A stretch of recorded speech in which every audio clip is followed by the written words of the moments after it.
Welcome to the Product Boss Podcast, where we help product-based businesses grow their sales and improve their strategies. Hey everyone, I want to introduce you to my co-host and biz bestie, Mina Kunlo-Sitep, an Amazon guru that has built a multi-six-figure product-based business. And introducing the other half of the Product Boss, Jacqueline Snyder. She has helped launch and grow over 500 fashion apparel and accessory brands, even one of her own. And together, we share our inventory of secret weapons that will help you dig deep and do the work it takes. Are you ready? Let's build together. Hey everyone, and welcome to another episode of the Product Boss Podcast. I'm your host, Jacqueline Snyder, with my amazing co-host, Mina Kunlo-Sitep. Hey Mina. Hey Jacqueline. So we are so excited today, you guys. We have a guest on. It's going to be an incredible interview, behind the scenes, teachable moment for everyone. No pressure. So we have Zoë Scharf of Greetabl. She is the co-founder and chief brand officer of Greetabl. So welcome, Zoë. Thank you so much. I'm so excited to be here. We're excited to have you. So we were telling Zoë, actually, we send Greetables to all of our podcast guests. So anyone that's on the podcast, before we had ever met her, we would send them. And they're amazing little gift boxes that you get to personalize. You could drop photos in, you can send a personal message. It just goes through the mail. You never have to touch it. And you get to pick a little gift that goes inside. So it's a super special delight that we get to brand and say thanks from the Product Boss. Literally, nothing makes me happier than hearing you guys say that you sent Greetabl and giving this awesome description.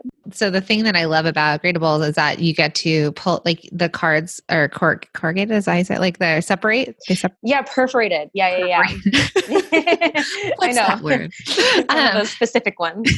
So what our goal was, what we really wanted when we were gifting people, was that they can be reminded of us. And so we wanted something that would go on their desk. They could remember the Product Boss, and then these little perforated cards. So we put cute quotes that are very much part of our brand. So let's build together, your magic, things like that. So then they can then also take that and put that somewhere on their desk or their pin board. So our goal is to stay top of mind. So thank you for giving us Greetabl to use it for that. Oh my gosh, that's so sweet. Thank you so much. I'm so glad that you guys are customers. It makes me so happy.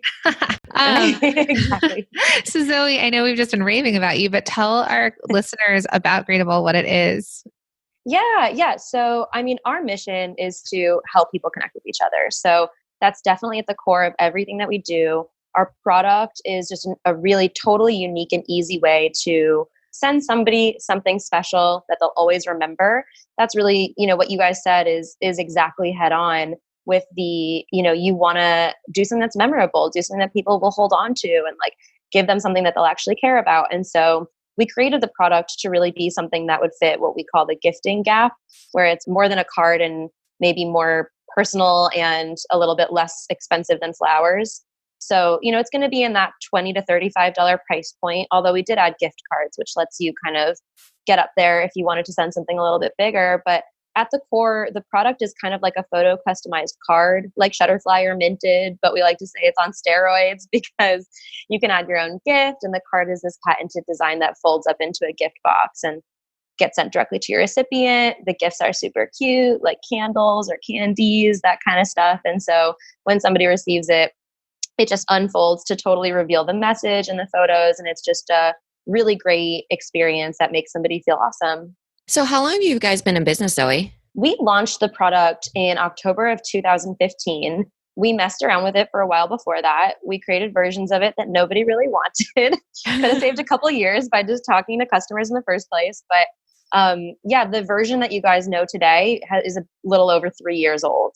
Amazing. Okay, great. And you're located in St. Louis, right? Yeah. St. Louis, Missouri. We're proud. Everyone's always like, "Oh, I'm sorry." And I'm like, "No, I love it here. It's a great city." You don't hear much about it. Shout out St. Louis, by the way. I don't hear a lot of people that come from St. Louis, so that's awesome. I get that same reaction when I say Iowa, so, Yeah.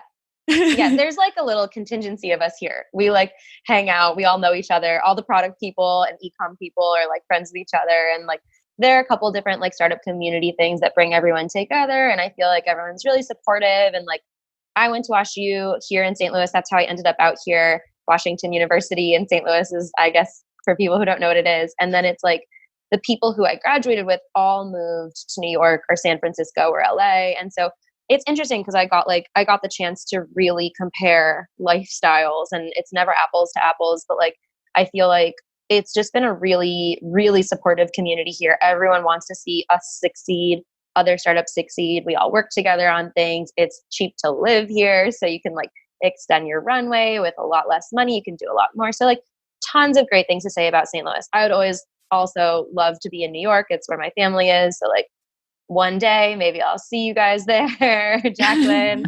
But but for now, I mean, we're really happy here. I mean, there's something to be said about that. Like, I couldn't even believe like when I found out like what the taxes were in New York City, just even like have a business. So there's something amazing about being able to expand or bring an industry to a city or a town. I mean, that's kind of like what you've seen like start to happen in like Denver and Austin. I mean, they're a little past that point, for sure. But it just needs the cool cats, the cool people. Cool cats is not cool. So I don't know why I said that. So, the old days, it was so cool. Because I am somewhat a grandma, as Mina likes to say. No offense to the grandmas listening. But, so you brought this up, which I think is really cool. But you were saying like product people, e-commerce people, all that, and you are actually all the things. So I wanted to dig into a bit of that because you guys have this amazing platform that operates somewhat, I guess it's not subscription, but it's like an e-commerce platform. You also are somewhat of a product-based business and you are buyers. So you're buying product. So maybe we can just let's talk about the actual business that you've set up and sort of the behind the scenes, like how it works. So you, as Mina said, like you're basically a print on demand company. Right? That's right. Yeah. And you patented something. Yeah. It's definitely like there are a lot of things going on here. So, the first version of the product that we built, like I was saying before, we launched this kind of like 2015 version was actually a sort of a wholesale play. So we were printing greeting cards that were always the same.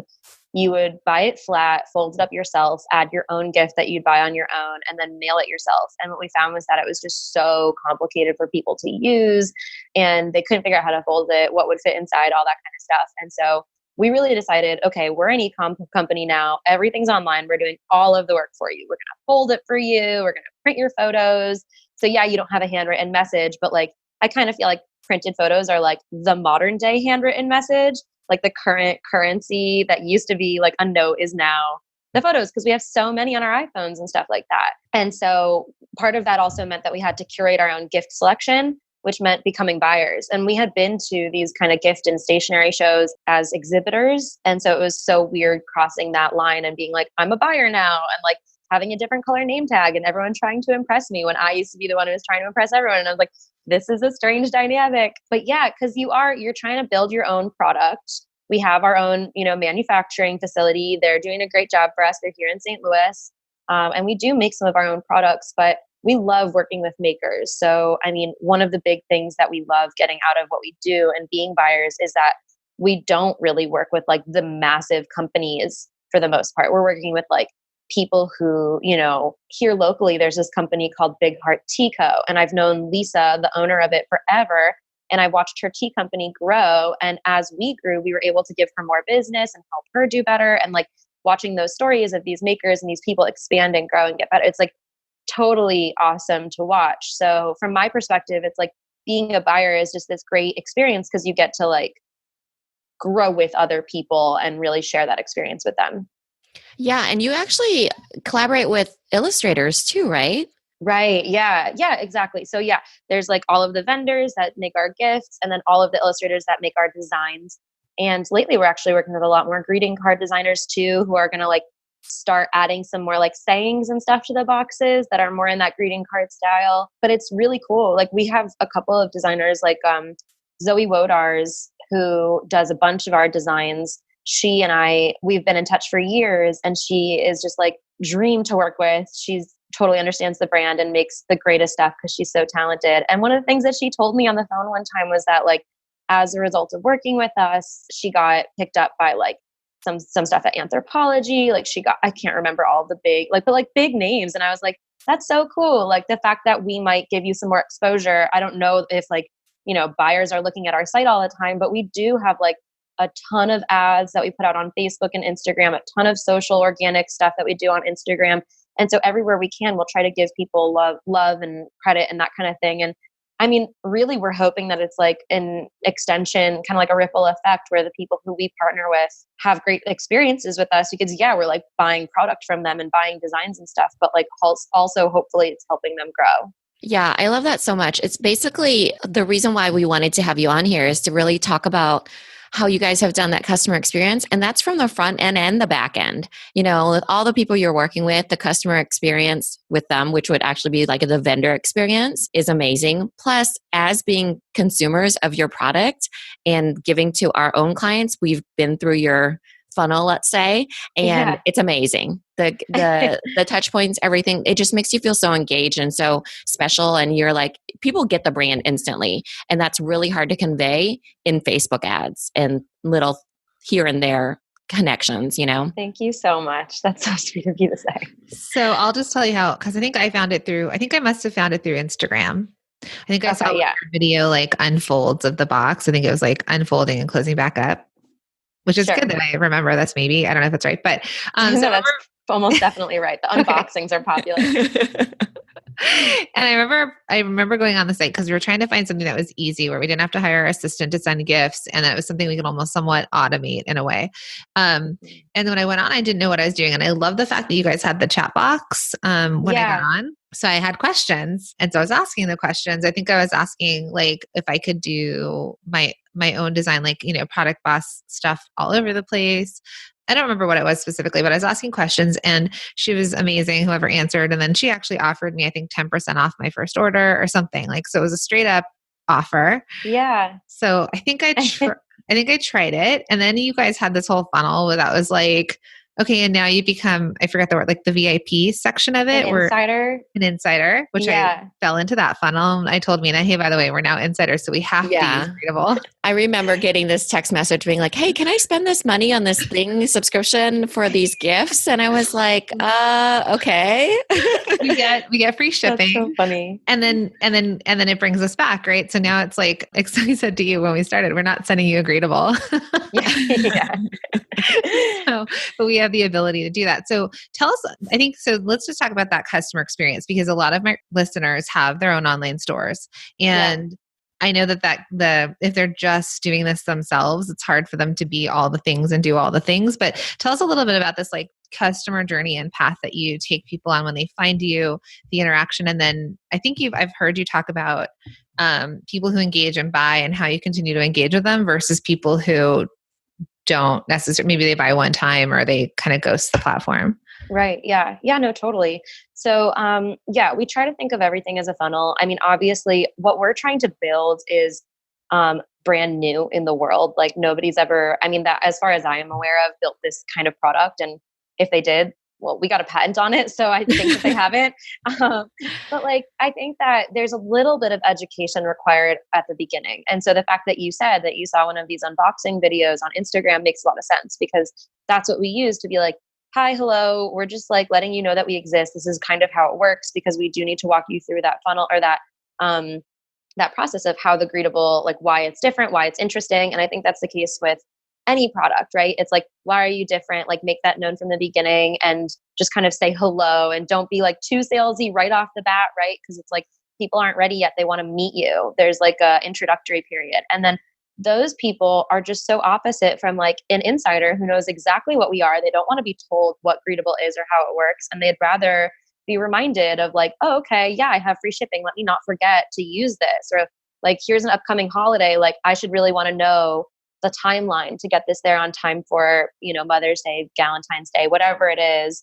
And so like maybe for them, we do more content or like how to use this here or like promoting new features that they might not have noticed that we launched or whatever. So it's just like, you can't promote a brand new feature to someone who's never heard of your product before. It's like you're jumping way too far down the funnel. And so we have literally built out literally like you look at like the shape of a funnel and we're like, here's the offer that we want to give people up here. Here's the offer that we want to give people down here. And it's not always like a discount or whatever. It's like, well, maybe, 10% off your first order to give you a sense of like, okay, let's jump into this. I want to like have a reason to move on this. But then like eventually, if you've bought 2 or 3 times from us, it probably does make sense to become a Greetabl insider. And so we decide what makes sense to tell you when. And so using tools like Facebook marketing and email, specifically email flows and Facebook ads, those have been like definitely our 2 biggest kind of like traditional marketing channels. I think of our customer happiness as a marketing channel as well, although it's not traditionally like what you think of as marketing.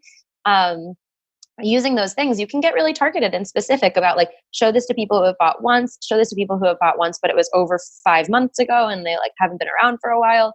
Because then they're basically new customers again, like they haven't seen you for a while. They don't know what's up anymore. So there's just like different messages that if you think about being the customer, you would want to hear and like would be valuable to you to hear if it's at a particular point in time. So yeah, we just try to like, and we're always reassessing it. I mean, I don't think that we're experts in it by any means, but we like taped a giant board on the wall and I like use permanent glue so it's never coming down, and we're just like updating index cards and stuff with like what goes where, what you should see at this point in the funnel, like what we're updating for people who are at the bottom of the funnel, all that kind of stuff. And it moves and it changes, but like it's just an optimization process, kind of like perfecting it. And I think there is this like gap a little bit of people understanding what a funnel is, especially product people. So the top of the funnel really is the broad, the kind of the cold, right?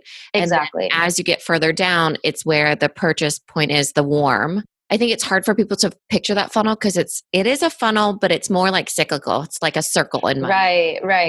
It's almost like a board game of life or something, right? Where it's like there are the things that you do at the beginning, like you like I don't know I don't have played this game in a while, but like you get a life partner or something at the beginning, and then like by the end you're like grandparents and married and you have like a bunch of kids and stuff like that. And so it's like you wouldn't sell the same thing to the people all the way there at the end of the path as you would at the people at the beginning. So it's kind of, that's maybe a better metaphor than like literally thinking of like, that kitchen tool you funnel things into. I think that's the hard part. And that's why we have so many people that come over to this podcast, because they're usually listening to other podcasts and trying to, they hear about the funnel and the opt-in and how they're going to get people into their funnel. But product people are like, well, at my top of my funnel, what is it? I'm giving them 10% off, like I'm giving them 20%. What is it? And then at that point, what else do you do? Because not everyone's an expert where they can do like, here's a checklist or, it's like, how do you keep siphoning them down? So I love that you're doing stuff that's like reminders, educational, like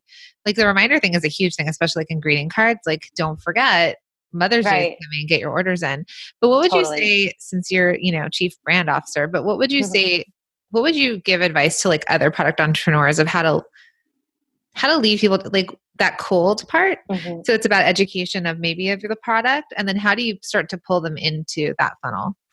Yeah. So, I mean, I think that it's all about testing. So you really just don't know. And like I mentioned earlier that we had years of time where we like could have probably built a better product up front, but we didn't because we weren't really listening to people or asking people questions or like testing things properly. So what I would say is like Facebook ads can be one of the most helpful tools in the world, not even just from getting sales, but just from like throwing 2 messages out, letting them compete against each other and deciding what the winner is. So like in the funnel, it's like maybe you think that like a 30% off sale is crazy and you're of course going to get people in, but it's like if people don't know what your product is or they're not convinced yet, 30% off doesn't matter because they don't care. So it's like, well, maybe you test like 30% off of this versus just straight up like a video of you shot on your iPhone telling people what it is, or like just test 2 things and like you don't even have to spend too much money on it. It's like do $10 a day for a little while and optimize it for high in the funnel. I mean, Facebook like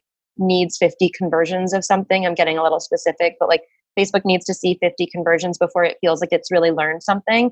And so if you consider a conversion to be a purchase, then it's probably going to take for a while on $10 a day. But if you consider a conversion to be like someone who clicked on something and you can set that up in Facebook, then it's like you can quickly learn, like what message resonates with people.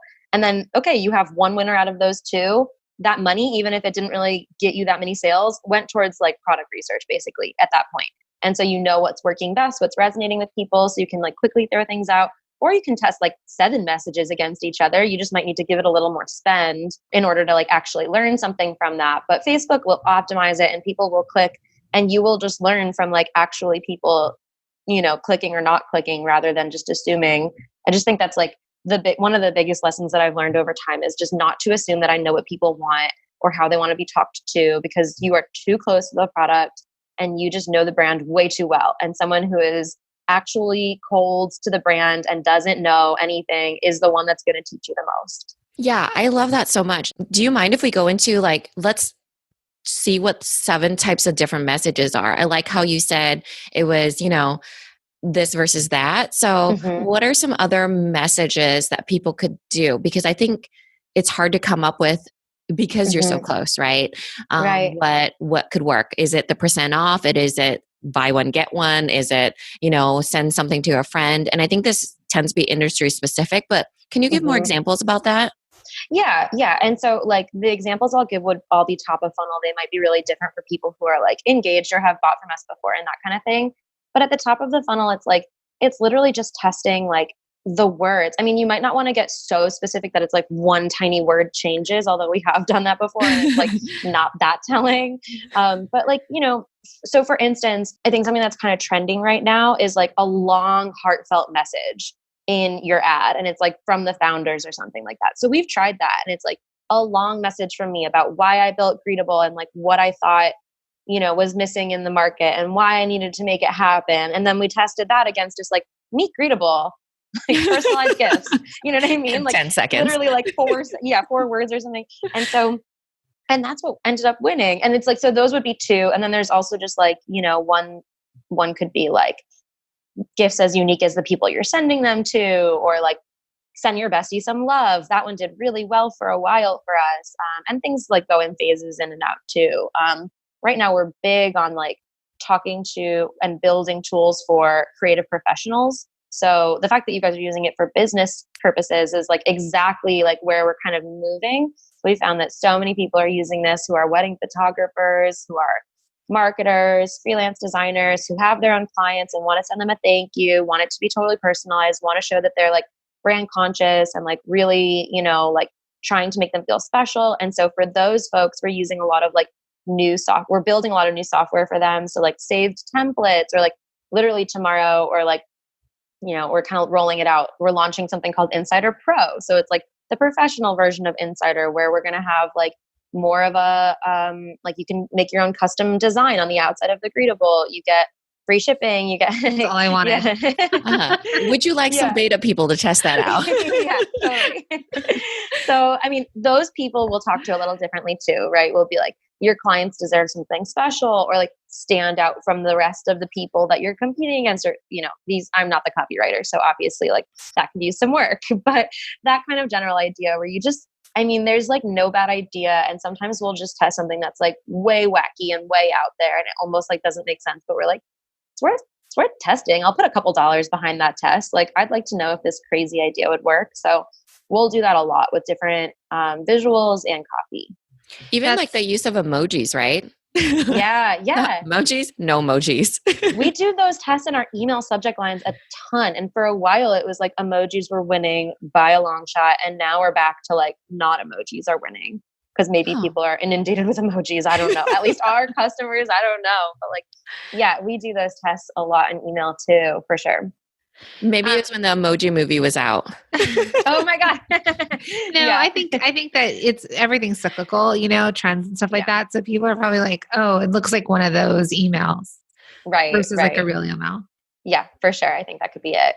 Yeah. Okay. So, I have a question then. So, when you guys were a new baby company and you had this sort of like, you didn't really have the email list built and when you're doing like a Facebook ad or whatnot, I know we've talked to our clients about like lookalike audiences. So even if they have a very few amount of people, like they can still throw that in. But how did you start to sort of build your list as a new business? Like what made somebody want to sign up for Greetabl?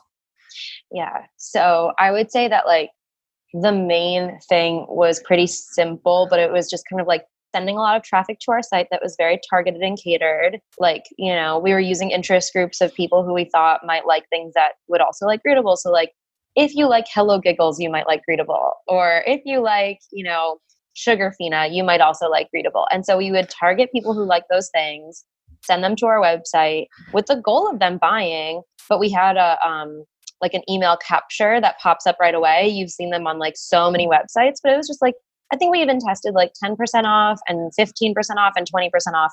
And it turned out that they were almost identical results for us. It's not always that way, but like, we're like, all right, well, if it's going to do just as well, let's just put a 10% off discount here. Let's test 5. Yeah, exactly. 3% off, 1.2% off. So we did 10% off. And we actually collected a ton of emails that way because we were just funneling a lot of traffic to our site.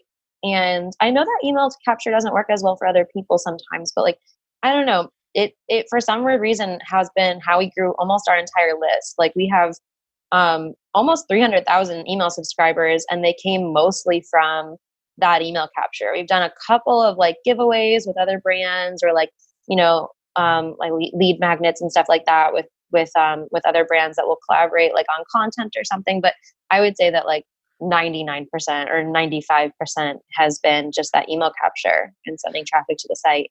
So a cool thing that you just said about like Sugarfina, for example, which Mina is a fan. Oh my gosh. Yeah, I was awesome. like eating them at 10 p.m. at night and was like, oh my God. Chocolate was like, did you brush your teeth yet? Oh my God. They're so good. I never had them before. And she brought me ones when we were in Vegas one time. I was like, oh my gosh, these are amazing. They were like, I was asked to be a bridesmaid with them. So Sugarfina, So Sugarfina is like a little boxes of candy that are $8 a box, and they have like rosé flavored gummy bears, things like that. And so they're definitely posh. And so what you're saying is that's a product that people could buy to go into Greetabl, right? Mm-hmm. Yeah. So that was kind of genius too, that you were like, this is something that has its own momentum. Right. We're going to buy that, and then we're going to advertise to people who like it, and then we're going to show them a way that we can actually ship it personally to somebody and say, be my bridesmaid. Right. Exactly. Yeah. And I can't remember, like, I know that Facebook only recognizes certain interests. Like not everyone would pop up. And sometimes I like search for some page that has 200,000 likes and it still doesn't like populate in Facebook for some weird reason. Mm-hmm. But I can't remember if Sugarfina actually populates there or not, but like definitely using those brands that we already partner with. Like we've also done a collaboration with Bandeau and, like Wedding Wire and stuff like that. And those are huge brands. So like anytime that we work with one of them who are like without a doubt bigger than us, we'll like try to make sure that like people who like Bandeau know that we're working with them. People who like Wedding Wire know that we're working with them. Like that kind of stuff is like a no-brainer for us, because it's just like, if this brand approves of us, then you probably will like us. It's kind of like that, proof of valid. It's like we're legit because this brand vouched for us and did a project with us. Mm-hmm. So Jacqueline and I did a whole episode on this, and we call it social currency. So basically, you upped your social currency by being with these other brands. One of the interesting things that I wanted to point out, so our listeners that are listening can really think about it, is that the difference of service and product, right? When you were sending cold traffic to the opt-in, you probably didn't do an opt-in that was 10 things that you could do to surprise your loved one, because most people would not sign up for that. Whereas service people, they think you need an opt-in, but it doesn't work for product. It has to be a percentage off, that will probably. That's what they expect, I think. Yeah, they expect it if it's a product. And so keeping that in mind, anything you test, it should be of, the initial cold traffic should probably be 1% off. Mm-hmm. At least by the time that they're at your website. I think that like sometimes we talk about testing content on Facebook and just like seeing if like that can be the very first way that we get people to click, because sometimes, like people are hesitant to click on an ad. And if it's more of a article or something, they might be more likely to click. But by the time they get to your website, it's like, if you want their email address, offer them something for it, make it like a value swap basically. And, people are more likely to do that. I feel like it's kind of like we've been groomed to expect there to be a discount there. Yeah. So, yeah. I don't buy anything without checking to see if there's a newsletter I can sign up for. Yeah, exactly. Yes. And then as you get them down the funnel or the board of life, that's when you're like, when you said, like, if someone's purchased one time or they haven't purchased in 5 months, the things you may offer them to prompt them into buying again. Right. And that might be where there's some sort of content offered or some sort of like reminder, right? Right. Exactly. And we do kind of like vary between offering like upselling tools and and giving like offers, like discounts. Like we have a product called Reminders, and it's like you can just enter in all of your people's birthdays, anniversaries, whatever. And it's really easy to do, totally free. And it sends you an email 10 days in advance so that you remember their birthday and like to get them something. And it doesn't have to be a greetable. You're not like, committing to sending a greetable at all. It's more like a value thing. But out of people who get those emails, about 20% of them do send greetables. And so we're like, this is a great investment. This is also a great value add. And we're not telling you have to buy greetable. 80% of you won't.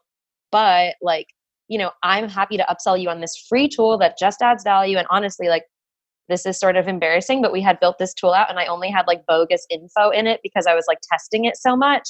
And so I was getting all these junky reminders that were made up. And then I finally cleaned it out like 2 months ago. And I'm like so happy. I get all these reminders. I don't miss birthdays anymore. Like all my friends are turning 30 this year. So it's like this like very nice kind of like, oh my God, I can remember to send you something. I'm not like panicky last minute. So I actually love this tool now that I'm using my own tool. But like having that as something that we can upsell people on is sort of an investment for the future. It doesn't always have to be just like more and more discounts. It's like, okay, you might not have known that this product existed, and where you're at in the funnel, we think it might be time for you to sign up for it.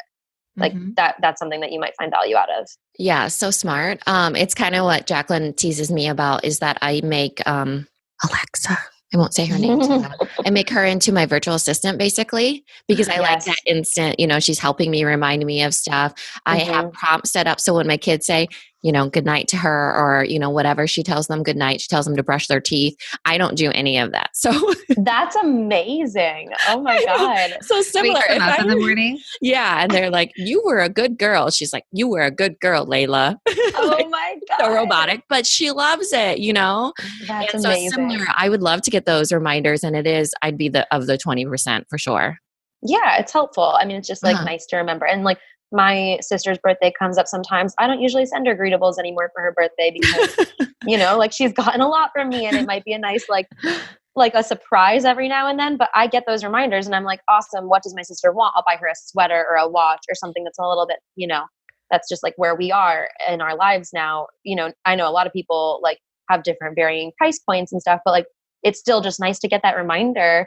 So that I have like a little bit of prep time. Yeah. I think, even so I stopped sending. So, my grandma, my mom, everyone still, that generation still sends cards. They're like, in the mail. And I remember I was really good at it for a minute because there was this other company, I forget what it was, but they shut down and it was, you could personalize the greeting cards, put in the dates and it automatically sent it. So I could batch all my greeting, like all scheduling it out. Yeah. So Father's Day, I had like personalized Father's Day cards going out to my father-in-law and everything. And then it went away and I was like, oh goodness. And now like things aren't personalized. They're last minute. So I do appreciate, in this kind of place where we're like juggling and balancing and so many things, right? That you guys like are like what Mina said about, we're going to call her Amanda. What Amanda says, like Amanda does for her household, Greetabl is doing for just keeping your like gifting or thoughtfulness right on mind. And we talk about doing scheduled orders too. There's an inventory complexity to it that we got to get around because like sometimes we sell chocolates that like have a shelf life, and if you're going to schedule something for September and we don't actually sell chocolate in the summer, so like. What does it mean if you schedule something for June and we don't sell that product in June or whatever? So there's like some like complexities and stuff, but getting it to be as easy as possible for you to do something sweet for your family members is your clients, especially for like wedding photographers and these creative professionals. It's like sometimes there are occasions like a 1-year anniversary that you want to send something sweet for. And also it's like good reminder, like, hey, if you have another photo shoot coming up, or if you've got like friends that you want to refer to, like, don't forget about me. But it's a sweet way of doing it because it's also celebrating their special occasion. And, it's very shareable. It's something that people would love to Instagram. So, setting those up for like anniversaries in the future and stuff like that. Yeah. We're like doing the DIY version right now with reminders. And then you can have saved templates that what you're going to send every single time and stuff like that. And making it like basically like, oh, is this for a birthday? Like, here's what we recommend for birthdays. And then you can just like, we put a pre-designed like gift and message and photos and everything, and you can just swap them out as needed. Yeah. But like we're slowly working towards like being as just like helpful as humanly possible to people. I think that the pricing is right on too. Were you guys always of this price range, or did that develop over time? Yeah, that's a good question. I'd say that like slowly it's crept a tiny bit up because people wanted like, more of that. Like we had a lot of really, really kind of cheaper items in the shop, and not like they were cheap. I'd say like more affordable items, like a lot of small candies and stuff like that. And people did want some more like, like $20 gifts or something like that. The way that the pricing structure is like there's the box design price, the gift price, and the shipping price. So shipping, it depends if you're an insider or not, and like if you get first class or priority, that kind of stuff. But then like the box ranges from $8 to $10 based on the design itself, and the gift ranges from like $2 to $30 basically. And so all those things combined end up being somewhere between like 20 and 35 all in. But I think like people still want to send those like smaller, like more affordable items quite a bit, but like especially as we get more into the client sending or like, more professional sending, sometimes you just want to do something a little nicer, like a moleskin notebook that's like, not just like a tiny little like pile of confetti. We sell confetti though like crazy. People want to buy loose confetti from us all day long. It's so funny. Like we did it kind of like just for fun at the beginning, but now we can't hold on to confetti. People just want to add it to every order. That's so awesome. Yeah, it's kind of fun. You make your own confetti, right? You were saying you're just shredding. Yeah, we literally shred our own confetti, like hand add the sequins, hand add the little like cute whatever extras we put in. And so, that was a fun process. It's very meditative. We don't do it in the office anymore. Now our manufacturing facility kind of helps us out with that. But there was a while where I would just like listen to a podcast and make confetti for an hour. And it was great. It was like really fun. It feels good to be productive and not have to have used your brain. Other types of work. Yeah. And I agree actually. And isn't that amazing that you're like, you have allowed the customers to tell you we want to give you more money. So, yeah. I wasn't, you didn't have to go cheaper, and I agree because it was like, if I'm going to spend that money on sending something, I want it to be something that's significant enough that they do want to share it or that it feels close to them. Cause we've sent stuff to guys and girls. And so that they open it and that like, even if you're spending $15 or let's say you said it's about $20, still to spend $20, I want what's inside to be of value, I guess, to them more than the shipping in the box. Right. So I've always, I think, gone top of the top because it just like, you want it all to sort of match up into this thing. So that's incredible. So can we talk about that a bit? Cause like we talked about in the beginning, as you are also a buyer and that you go to the trade shows. So tell us a little bit from the buyer perspective. Cause I think that our clients are looking to sell wholesale. A lot of them are like, some of them might even have small products that they want to launch on Greetabl. So, what does that look like? Like, what are you looking for? Where do you buy? What are your expectations of the products you're buying? Yeah, totally. So, this past month, I went to the New York Now gift show, which recently combined with the National Stationery Show, which was actually really great because I wanted to talk to greeting card designers and I wanted to talk to gift vendors. I think it's pretty expensive to go to those kinds of things. I know that a new show opened up that I also went to that's literally the same weekend right next to the Javits called Shop Object. So that was kind of cool going to that. And there's like Atlanta and there's a bunch of different shows. I usually just go to New York Now because it's like I get to see family when I'm there. My mom walks the show with me and stuff, which is really fun. But in general, like a lot of the time it's people reaching out to us. We get literally like, I'd say like dozens of people reaching out with their products. Like, I don't know, maybe not dozens a day, but like a lot. We get a lot of people reaching out with like products and illustrators and stuff. So I do look at them all.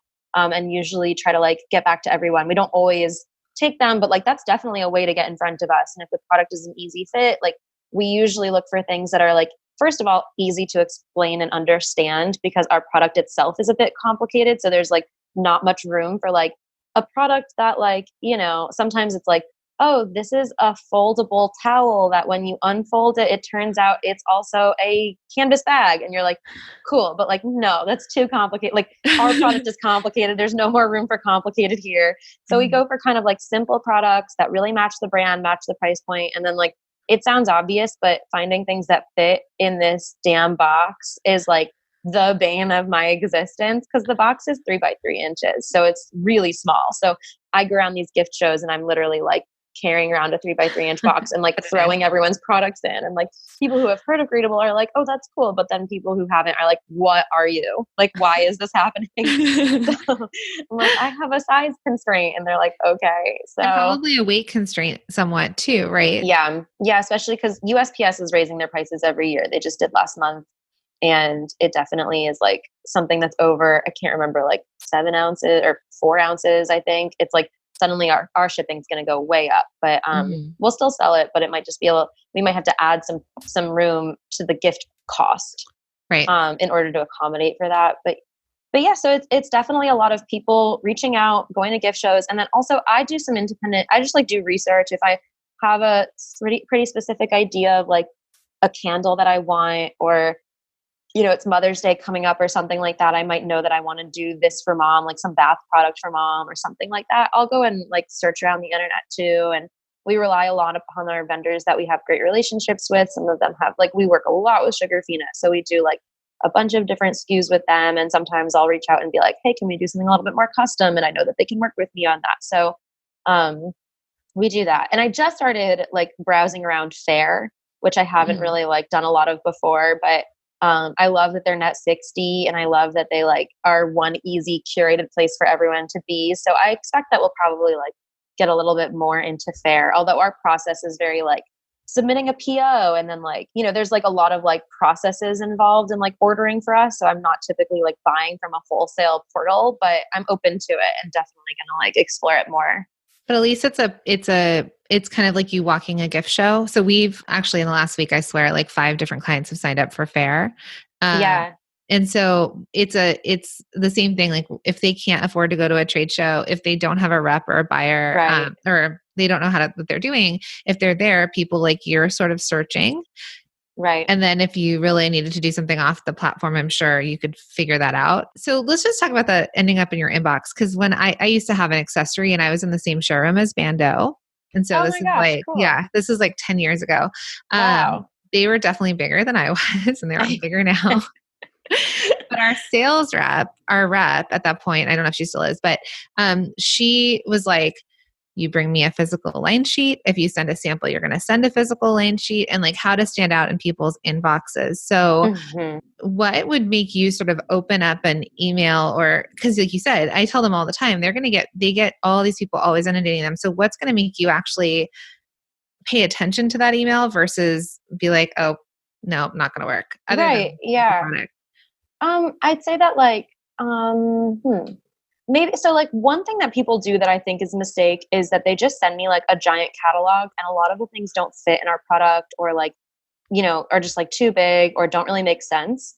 And so I wish that they would like maybe a little bit better curate what they're specifically trying to show me. Like if there's one product that fits and that they think would match, just tell me that product and then like, don't make me fish through your whole catalog for it because we are so specific with our sizing and whatever. If it's something that's like really easily giftable and it has a sentiment attached to it, like, it says cheers, or it's something that like involves champagne somehow, like that'll catch my eye. You're our kind of girl. Yeah, I'm just a champagne kind of girl. Yeah. It's just who I am. And I'd say that also like a lot of companies are just really upfront about like, I'll send you a sample if you want it, like just give me your address. And so that makes it helpful because every sample that we get, the team all looks at it. Like sometimes if it's not a fit, we know that right away. And it sucks because I know we used to send samples out. And back when we were trying to be a wholesale product, it was like a roller coaster of emotions. But like, sometimes it doesn't fit or it doesn't make sense or it's like not something that I could see gifting other people. Like we have a rep who keeps on trying to push poopery on us. And I honestly think poopery is like a genius idea. And like we have it in our office bathroom. I think it makes so much sense. I can't see sending it to someone like a friend of mine in a Greetabl. Like I can see it being gifted, but I can't see it being something that I would send to a friend. Like, what's the occasion that I did I this would be for, you know? so offended if I received a greetable with poopery. I exactly. It's like, what are we implying? So I'm like, you know what I mean? Like, just, I don't think that people think about like why someone would send a greetable specifically sometimes when they pitch me. So if they do, if they like understand, like this would be great for people who just had a new baby, or this would be great for clients who are like, the project just got booked or whatever it is. It's like, cool. We know the sentiments here. We know it fits in the product or the box. We know that it's like a certain price point and that it doesn't have a shelf life that's going to expire tomorrow, you know, and it's not crazy heavy. Those are all things that like I'm open to. Yeah. I think that that's kind of the way that it usually works. So knowing who they're selling to and knowing who your customers are, and then being able to more or less curate and be like, hey, Zoe, like, I know you sell to professionals. I know you sell to besties and blah, blah, blah. Here are like 3 things that I think would be awesome for it. They fit in your box. Right. So you'd be like, oh, thank you for knowing all the things. I'll consider, you know? Number one, exactly. 3x3 box. If you don't fit it, don't try to, you know, this right. is, you know, Cinderella shoe it. Right. off the toes. Sometimes they're like, can you make the box bigger? And I'm like, we can't. Like, no, it's not. Can you make your product smaller? Yeah, exactly. That might be helpful. Yeah. So, and I'd say that's probably true for anyone, right? It's like, if you're trying to sell at Nordstrom versus Greetabl versus like, you know, a mom and pop kind of boutique gift shop, it's just like pitching the right product for their thing and not just being like, oh, our product. I think back when we were pitching wholesale, we were like, our product will fit anywhere and it's up to the store to bend to us. And it was so not true, and it didn't work and the product didn't sell and no one wanted to buy it. And so I think that I learned that, and it's like, it really is true. It's like, just do a good job pitching. Make sure that you're actually like talking to the person the way that they want to hear, you know, your message. I think that's that's just so helpful, because we actually have a masterclass that we're presenting to our masterminders about this, but like speaking your story, and he came on to this thing and he knew all about our business. We didn't have to research yours because we're true customers, but he knew all about our business, and he knew how to talk to our customer, and he knew specifically how to sell to our customer by going on and reading reviews, going actually and interacting on Instagram and reading the comments. So he really did his research. So when he showed up, he knew exactly who he was quote unquote selling to. That's exactly Genius. it. Yeah, totally. And the interview or the masterclass was phenomenal. So that just makes it, you know, really a great experience for everybody, and you just blow people away. I think if those people are approaching you and they know already so much about you and they know kind of your own struggles. I know you only have a 3x3 box. This is the mini version of what we have, blah, blah, blah, you know? Exactly. Yeah. It's a win-win for everybody if you do a better job pitching. It's not so different from the funnel that we were talking about earlier. It's like, what do people want to hear? When do they want to hear it? Okay, now how do you offer them value? And if you don't offer them value, don't pretend you do. Like, I definitely have had so many people who are like, yeah, I know that it's not a perfect fit, but like, what if you did this thing that was like slightly different from what you always do? And I'm like, that's not how it works. You know what I mean? Like, yeah, exactly. You can't fit a square peg into a round hole. So just like, you know, offering the value where there really is value is just like, it's a no-brainer, but it's easy to forget. Amazing. So, so at the end of our interviews, because we're wrapping up, unfortunately, this is such a good interview. At the end of them, we like to ask a series of like fun rapid fire questions, so that we kind of just get to know more about you personally. So are you ready? I am, I think. Okay. They're super easy. Okay. So what is your coffee order? Oh, black coffee. And I'm so snobby about it. I just do I do pour overs and stuff. I make them at home. Yeah, I'm really snobby. Yeah, or oat milk lattes for me. And I live in the suburbs of New Jersey, and I cannot find. I was like, I just need like a single origin. Yeah. Coffee from someone. My fiance and I like literally have coffee mailed to us from all over the country because we're just like really into Ethiopia single origin coffee. We suck. I'm so sorry that everyone knows this about us now. I just said it. You're not. I'm like, I cannot take Dunkin' Donuts or Starbucks anymore. Yeah. In an emergency, maybe, but maybe, yeah.